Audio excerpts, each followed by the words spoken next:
Ro, Rohan? Who is this guy? Rohan, the one and only Rohan. Hey guys, welcome back to the show. This week I've set out a little display for you.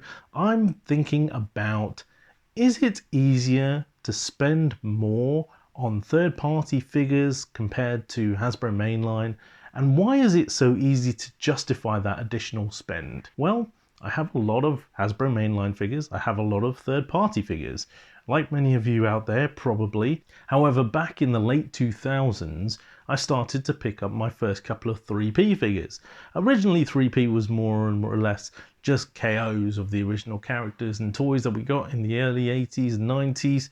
However, moving into the late 2000s, early 2010s, we started to see this abundance of third-party companies coming and having a stab at building their own figures with their own designs. A lot of us have migrated from either collecting just mainline to some sort of hybrid with some 3P involved as well. And then some of us have gone completely away just to 3P. And it's determined by a number of factors: the quality of the plastic, the engineering, the scale, the amount of plastic used in these toys, whether or not they have better components like die cast, accessories, toon accuracy, IDW accuracy, other stylizations, firing projectiles, electronics. And let's be honest, we've been quite spoilt in Hasbro Mainline over the years with really good figures coming out at reasonable price points.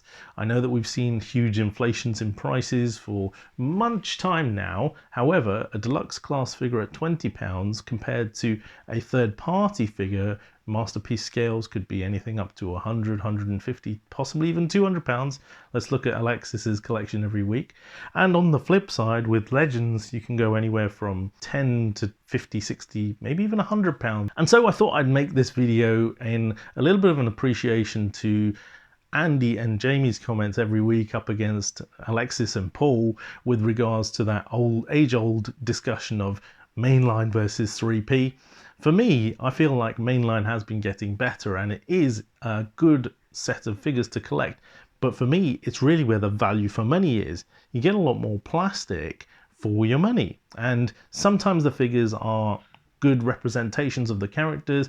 We've seen that recently with Studio Series' 86 line. Specifically, characters like Hot Rod and Perceptor have done an excellent job of depicting the cartoon accuracy of the original figure in a nice large mold with some additional capabilities like opening hands and accessories that you wouldn't have had before, or good paint jobs or articulation or stylization. Compare that with Mech Fans toys tend to start at the entry level, or Hot Soldiers at the entry level, where you'd £15 for an old style Mech Fans toys figure like Cyclonus over here, or the Hot Soldiers figures, which are a little bit old and dated now. They're about £10-15 each, all the way up to the mid-level, which I would say is probably Magic Square, where you're looking at £30 to £35 these days for the equivalent, all the way up to New Age, where you're pushing the boundaries of £40, £45, £50, £55, around £60 to £80 for some of the more high-end figures like the Optimus Primes and Megatrons of this world. Also, we have to start thinking about the masterpiece scale as well. And when you start putting that into context compared to the Hasbro Mainline, you start thinking, well, I'm paying £60 to £80 for this Legends class figure compared to a Commander class figure from Hasbro. And sometimes those figures can be pretty damn good. I mean, look at Siege Jetfire, for example. Excellent value for money, £70 to £80 when he came out in the shops. That was a stunning deal. And still today, you can see on the secondary market, generally speaking, those figures do hold their price point. In fact, sometimes have gone up.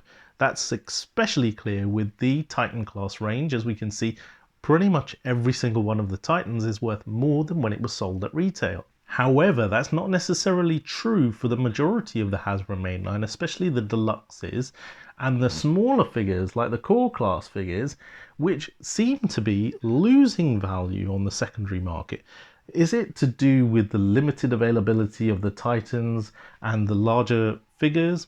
I don't think so, because the Commander class was actually well stocked. Skylinks, for example, and Rodimus have both been discounted. Is it to do with the engineering, the aesthetics, and how they actually present themselves? I think so. If you look at someone like Huffer over here, the MechFans Toys figure is a decent looking figure and it came out around 15 to 20 pounds. The Magic Square figure is a lovely figure and it came out in a 2-pack at around 30 pounds, although it's a few years old now. And you look at the Hasbro offering at 18 pounds, Huffer was a decent good value for money figure, and in fact became discounted at many places down to around £15. Take this little display of bumblebees for reference. On the left we have the Masterpiece scaled, albeit old school Masterpiece scaled, Toy World Bee, who's probably going to set you back around £30 these days, although it's a very old figure now. The Netflix Bumblebee cost about that, brand new, and then Titan's Return Bumblebee, who was about £10–12 in the shops when he came out new, probably could be had for about £5 to £10 on the secondary market now.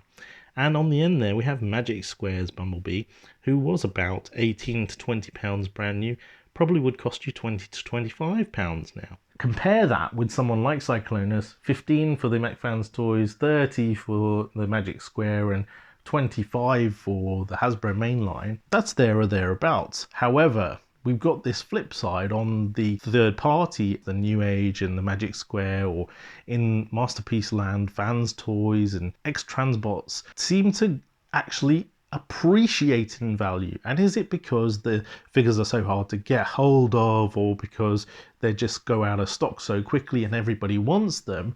But it's a case of, if you miss it on launch, then you're going to be paying 10 to 20% more compared to in Hasbro Land, where we're actually tending to pay less for a figure if you hold off for the moment.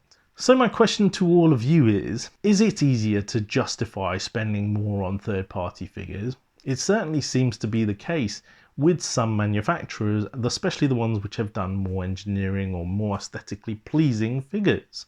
And then with regards to Hasbro Mainline, are we too hard on them?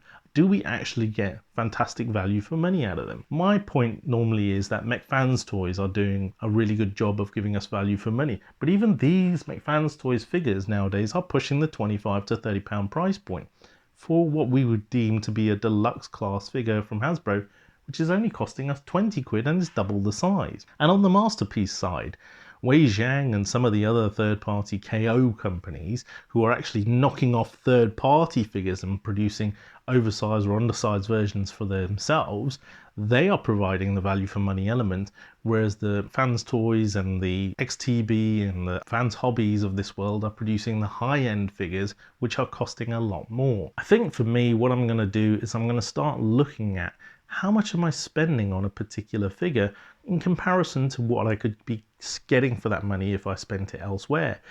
And specifically, I'm talking about someone like Magic Square's Hound, which I've pre-ordered at around £35.